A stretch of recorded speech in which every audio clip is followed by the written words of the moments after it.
And welcome back to the second segment of our show this morning. As promised prior to the commercial break, we have been joined on set by representatives. We have 5 lovely young women who are members of the National Women's Volleyball team. And of course, if you've been living under a rock, this serves as a reminder that they came in second and they placed silver in the the regional championship. That being said, we have with us Shantell Arnold. Good morning. Morning. We have Shrike Burton. Morning. And we have Karen Kwan. Morning. We also have on my right, I would want to say sisters, I mean, Yes. correct. Yes. There we go. Sisters Michele and Tisha Solis. Good morning, ladies. Morning. Morning. Wow. You guys are still radiating a sort of energy from the big win last week. Let's talk about how that victory felt in the context of Belize doing so well this time around. Let's start with you, Shantell. Well, I'm still at a loss for words because even though we knew we could do it, when we actually did it, like, wow, it feels amazing. It felt amazing. She summed it up pretty good. She summed it up pretty good. It's still like a shock. Like it's still functioning in my head that we got silver. Like all our hard work, everything that we put in, we got it back. And I'm happy to make our country proud. Same thing. Well, I just took the words right out of my mouth. Anything different on this side? These guys are so in sync, they think alike now.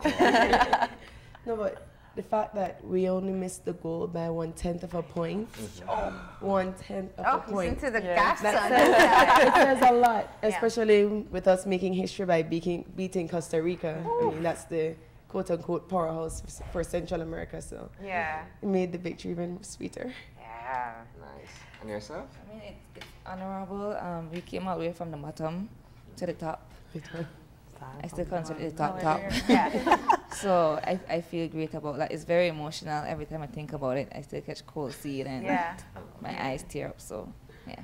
And all the rest of us as well. I want to step back for a bit because one of the things that's so powerful about this group, and we need to say it because it really is undervalued sometimes, is the amount of time and effort that you've put into preparing for this tournament. It was not just, you know, a week before you come together, top players, and try to figure it out. So how much do you credit, or how much do you feel that all the time you've been playing together has really helped you when you went out to the Civic last week?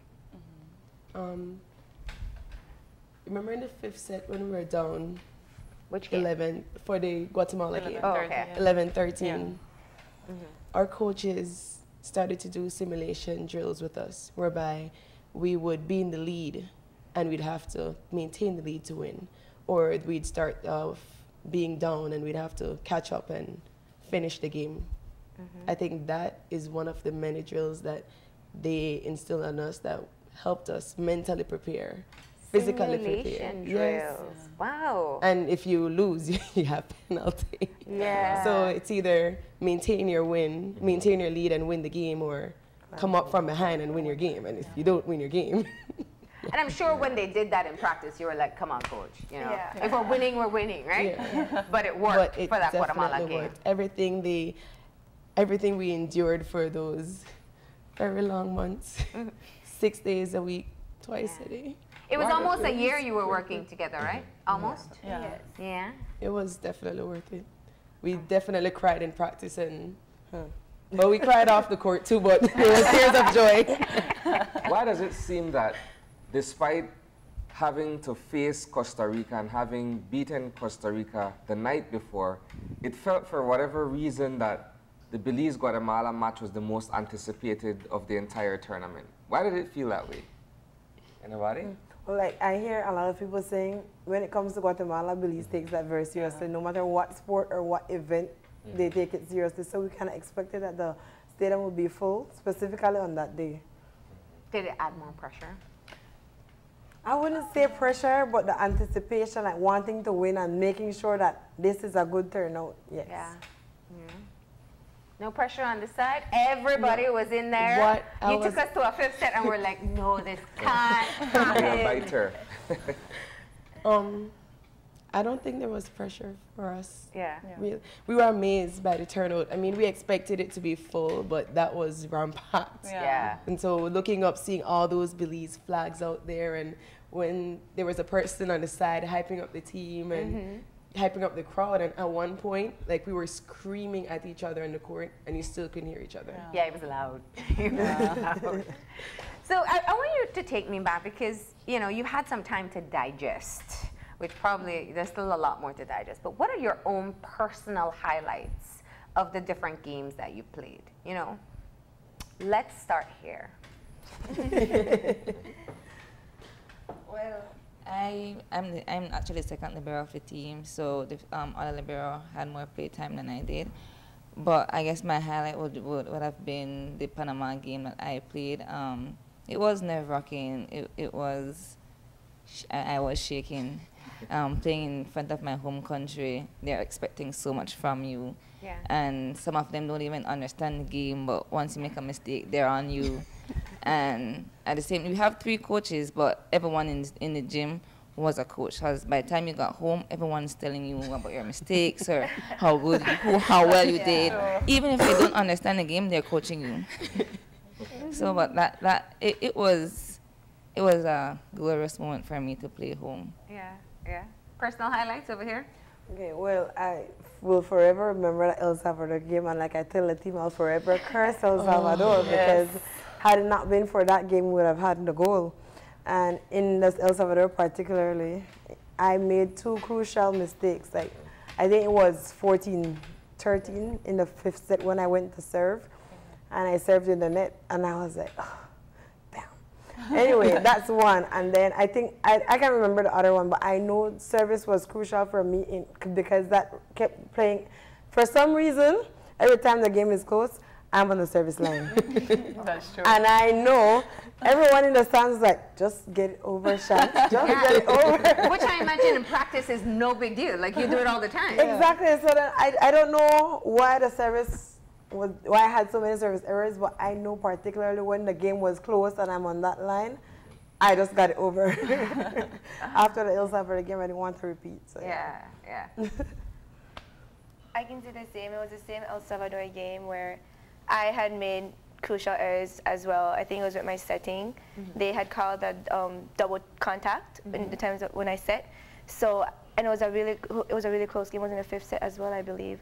So I was just like, I can't let that happen again. I have to try to redeem myself, make sure that when I'm on that court, I leave everything on that court. So, Yeah. Who else? The games were intense, but I think the thing that I'll remember always, including my errors, is vibing off of the crowd. Like, I like that. Yeah. I like when the crowd matches my crazy. My mental uniqueness. Well, I would say the last point. Yeah. Like, that was like the most intense moment when the ball was going like back and forth, and everyone was like, and you could see like And everyone. you tried. And Yes, before. Yeah. And you could see like everyone standing up and they're like, let's go. And then they even had like this fan. She actually got up and after the game she started to dance and I was like, oh my gosh. Like, it was really, that was like the highlight. I think I'm never gonna forget that because that was like amazing. Yeah. How would you describe the chemistry of the team? Because sitting here, I noticed that the vibe that I'm getting is that you guys are very close to each other. How do you describe the chemistry on and off the volleyball court for this particular team? I think we have grown as a team. What Ms. Lupita did, as we are 2 teams that came together, 2 local teams that came together. So we had a team bonding trip at San Pedro, and I think that really helped a lot. And also along with that, after that, the team started to get more comfortable with each other. I mean, the other girls have been training way before her and I because we came from school. Yeah. So we all had like 2 months of training with them. So we had to catch up to their level to be a part of a team. And besides, like now, I think the team is more closer than we have been before. So. Yeah. I want to ask a question. I think, and you've all mentioned it, it seems even your personal highlights includes your errors.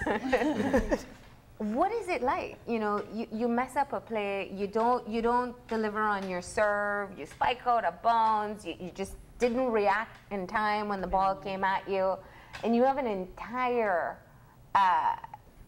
you have all of Belize watching, even outside of the Civic, just seeing you not at your best. How do you mentally get yourself out of that space and not dwell on it? I think after we lost the El Salvador game, we realized that it's going to definitely more than likely come down to points. And so we realized that every single point during the games will count. Yeah. And kind of came back to us again because that 1/10 of a point. Yeah. No, but I also think that it was the team. Like, we help each other out of our mistakes. Like, with my service, I had a terrible service game for Guatemala, and Sherika was always like, come on, it's okay, just make it up with the set. You can move on from it. So it's always encouragement from your players. That's what helps you as well. And I think it comes from back in practices, like our profs. I remember one spell he got upset with us for not cheering each other on, whatever. Even if we make a mistake, come in and say something to another player, and he made us run laps for it. And I was upset because, like, come on, like, you know, we're enjoying ourselves, but he ensured that each time, whether it's a point for us or against us, we come in and say something, and that's what helped us out there. I remember telling my teammates sometimes, just shake it off, the next point, shake it off, you know? Yeah, yeah. So that really helped. Yeah, that's a great principle for life, too. Yeah, moral support. Okay, so we spoke of the Jaguars versus Stars rivalry that existed before. Was there a rivalry? Yeah. Yeah, and then you come together, you play with the national team now. Years ago. But this is the thing. People who follow volleyball know that there are dedicated people who've been in this sport all their life. Their kids then get involved in the sport, and it kind of just follows through. And it's like a volleyball community of sorts. And so now it's become the #1 sport in Belize. I've seen more people playing volleyball just within the past week. What do you credit for the resolve to push forward and put yourself on the stage as you have in the Central American Championships? You know, you go from being the sport that, you know, you and your friends and people who support you come to, whether it was BES Stars before, to watch you play, to now being one of the most heralded team in this country. I think it's great because, like, honestly, I think volleyball at one point was dying in Belize. And I think this now has opened eyes to many young individuals. And also, I've heard, like, I call them veterans that played in the past. They're like, well, I'm back into volleyball again. Yeah. And so I think this is an opportunity now for the sport to grow and go from here. Yeah. And I just hope that the different coaches and different, like, club teams can capitalize on this and carry the sport from here. And we definitely made fans because we see a lot of Facebook comments about people who weren't interested in the sport, or while they were watching the game, and say they made me a fan, and then we get different inbox messages saying that just let them know when the team is playing again, they'll come and support no matter what it is, if it's Division 1 or whatever. So I'm glad that more people are getting involved in the sport now, even if it's just to come and watch, because eventually more people will find out and want to come as well. Yeah. How long have you all individually been playing volleyball? About 11 years. 11 years? I'm 9 years. I'm 8. The three of us, we started together. Okay, you three started together, and you two are more recent. What's next for you girls, though? For the team? Individually and as a team? Okay, there's the Continental. The U23. Oh, U23 coming Wait, up. U18 is first, remember? U18, yeah. Some of the players About are 2 or 3 qualified of to them, play right? for U18, yeah. And then U23, where most of the team qualify for that. Just 4 of us can't make it. Can't make it? or outgrow it? What were you trying to say? Outgrown it, yes. And individually, you guys are all still enrolled in school? Yes. How do you find the time? You know, I have an issue sometimes. People don't know how much hard work it takes to be good at anything. And so you have to do quite a bit of sacrifice, getting in your workouts, practice sessions, and keeping up with just what is regular life. Okay, I'm glad you asked that because I'm a teacher at Belize High School, and I'd like to thank my administration for being so patient, because many times I had to ask them for time off, especially when they had morning practice. Ask them for time off so that I could attend the morning practice and then go back to work. And so I have to give them credit for that. Absolutely. For me, I was at school, and they already told me I had to have a certain level of fitness. Yeah. But because I'm studying... You're going to school at UWI, right? Yes. Yeah. I'm studying civil engineering in Jamaica. In Jamaica, yeah. And because my class schedule and the workload is so hefty, I had to do a lot of... I had to be disciplined to be able to wake up and do my exercises or do some workouts and in the evenings or maybe 2 o'clock in the morning while I'm trying to take a break. Yeah. Wow. But it's because I really wanted to do this that I was able to push through the tiredness. For me, I was at school too. I'm at U in Barbados, but I play on 3 of their club team there, so I was touching balls still, not at the level that we play, because they're at a lower level than Belize. Careful, so you have to go back, you know. I'm hoping none of them are watching. Yeah, so I had to like still play catch up to these girls to bring back my mojo to make it a part of a team, but to be at the Belize level. Right. But being over there and studying and being on 3 teams is still pretty difficult. And you just got to stay, have a manager time schedule and stick with it. And you too? Well, because UB has like night classes, I would come, like some practices I would reach late, but then I would make it up with a morning session. And then you have to have like really good time management, especially like when it was coming towards like closer to the competition and school was closing. That's when like school piles up with a lot of work, and that's when you're like, oh my gosh, I'm gonna die now. And then you mean you couldn't go to the professor and say, you know, I'm on the national team, I can't deliver this assignment? Oh, then he's gonna be like, oh, so you want to fail? I can't do that. So I couldn't do it. So like I had to try to battle it out, and my sister, my family actually helped me, so I was like really grateful. And then like sometimes when I had like a exam or test, I would be like, I really have to miss practice, but I'm gonna make it up over the weekend. I'm gonna make it up, so that's what I did. At SJC, we can choose our own classes, right? So I'd have my schedule, and then I'd figure out, okay, during what time to what time I'm like 2 hours break. So that's when I'd go and I'd have my own individual sessions with Perfect, and he'd work just on basic setting and serving. And then I'd have practice at night again. So between my when my afternoon classes finish and night practice, that's when I'd do my homework and I'd study. So because after practice we don't reach home till like 9 o'clock, 9:30. So it's difficult to do those things after practice when you're exhausted. So how do you find time for everything else? You're young ladies. I mean, there's no time for anything else. It's workout, no social life, and then the girls can agree that our friends get upset with us, like, when are we going to hang out? But there's no time for anything else. What about the discipline of dieting and getting in exercise and being in top shape? Oh, who's the guilty one here? All of us. I mean, people look at athletes thinking that we eat, we're on a major diet. No. We eat just like everybody else. It's just that because we're training, it doesn't show. Okay. Now, we haven't spoken about your coaches as yet, and that's crucial. You know, leadership, just as the team captain is part of what allows for the effects overall. So, what do you think was the dynamic? What do you think of the dynamic of your 3 coaches you were working with, and what really led you to this point? What about their work?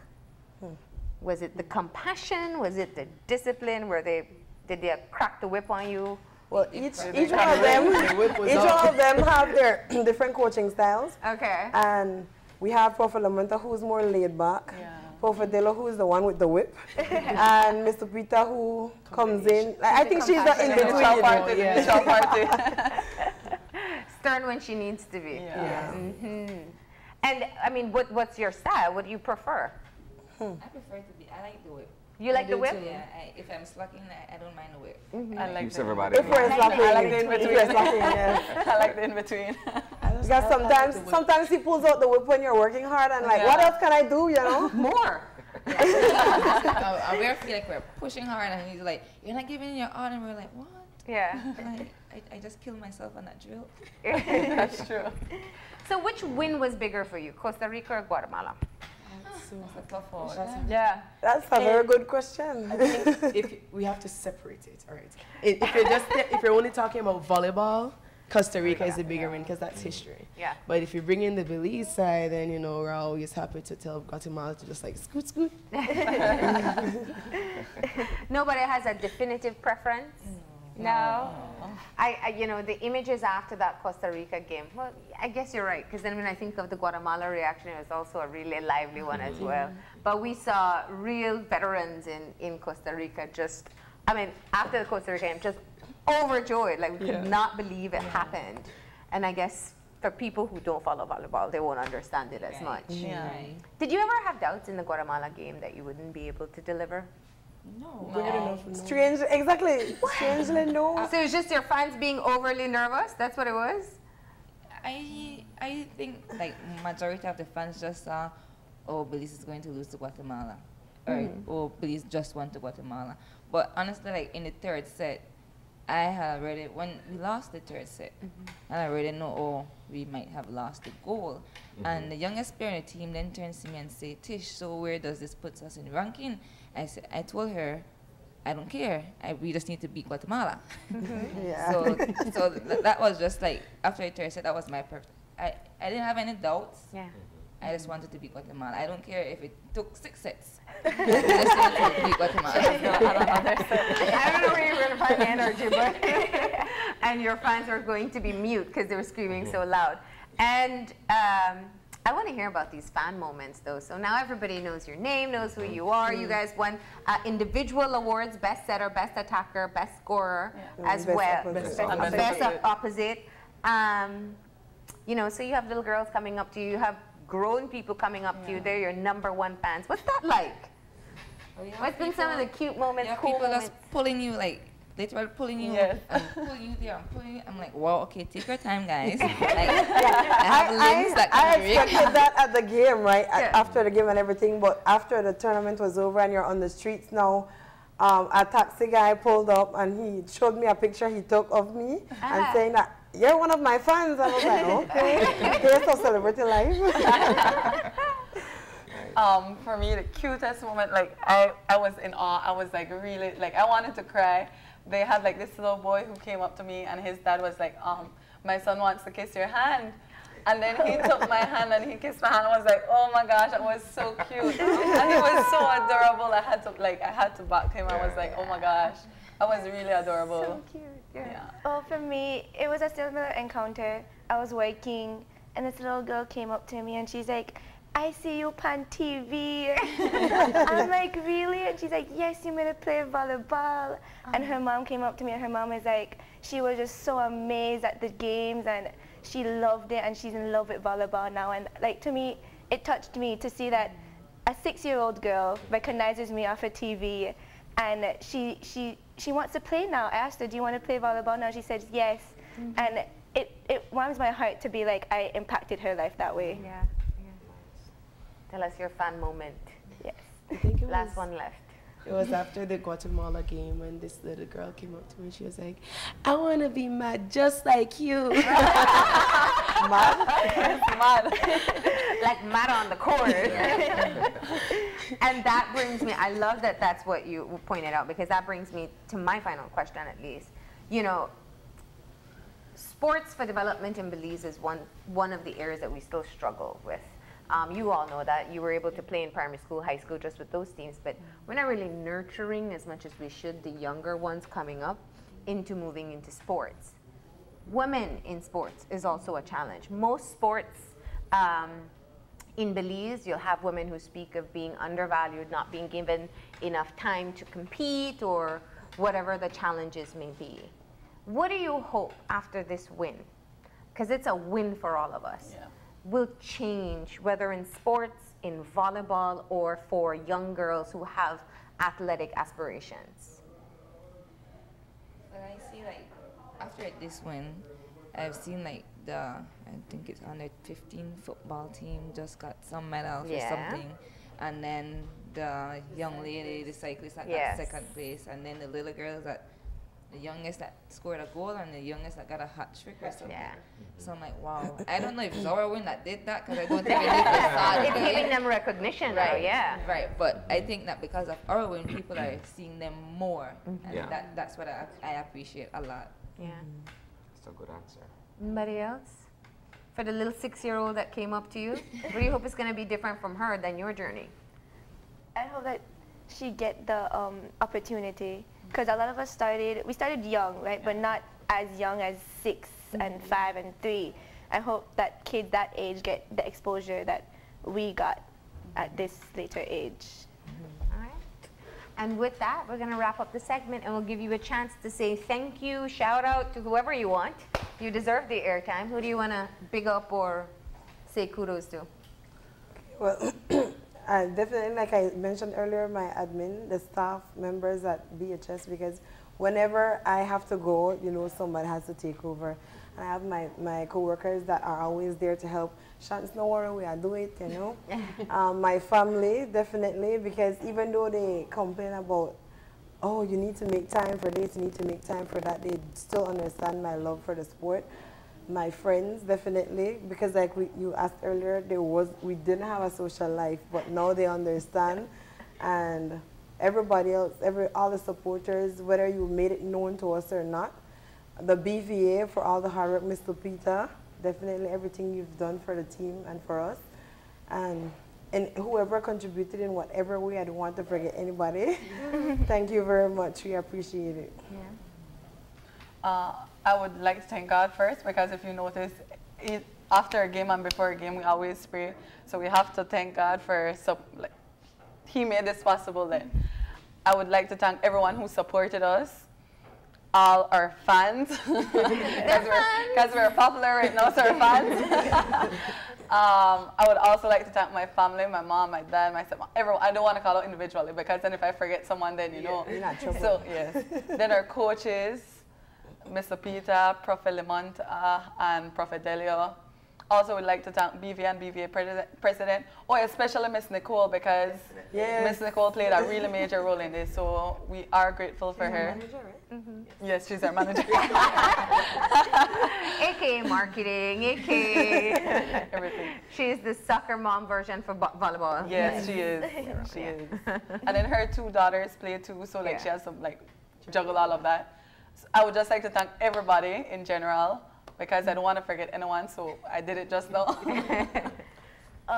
My family, for understanding that I'm always out of the house.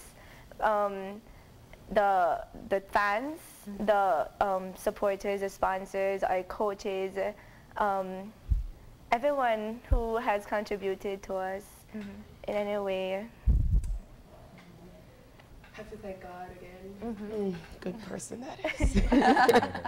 But definitely my mom and my brother. My mom surprised us by bringing in our brother from Canada. Oh, wow. And we haven't been spending time with him. Yeah. So we definitely have to thank both of them for being so understanding. The BVA, all the volunteers, the sponsors, something like this big can't happen. Yeah. I mean, we had nothing to worry about, so that means someone else's private time. You had to worry about winning games. That's enough pressure. I mean, yeah, that is. But we're very grateful to all the volunteers, everybody from the BVA, and especially to our fans for coming out.